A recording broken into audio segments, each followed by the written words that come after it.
Hi, I'm Bill O'Reilly. Thank you for watching us tonight. Rooting against the USA. That's the subject of this evening's Talking Points memo. We have been over this turf before, but it's worth updating you on the fact that some Americans are hoping bad things happen to this country. You may remember a couple of years ago, I let New York Times columnist Paul Krugman have it for distorting economic information to make the Bush administration look bad. Maybe I was too hard on Krugman, but what I said was exactly true. He consistently paints a negative picture of the economy for partisan reasons. Krugman is about as left-wing as they come.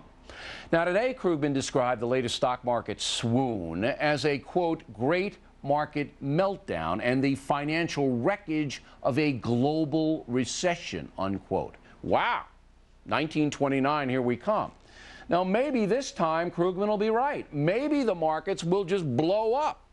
But it's worth noting that Krugman has been predicting doom ever since President Bush took office. In December 2002, for example, Krugman wrote, "So where's the economy heading? Put it this way, it's getting harder to tell a tale with a happy ending."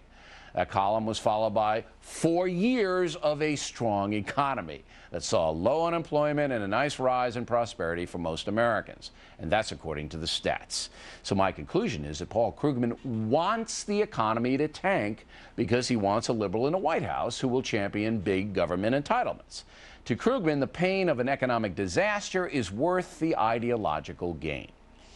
Likewise with the Houston Chronicle newspaper, its editorial on Iraq this week is entitled, "Few Signs of Success." The paper tells its readers the surge is not going well. Okay, so what do the facts tell us? Well, murders and violent encounters have dropped dramatically since American forces began patrolling Baghdad. And sectarian violence in that city is way down as well. And most of the surge forces aren't even in place yet. Now, the Chronicle can't back up its analysis and quotes the Washington Post as saying things aren't getting better.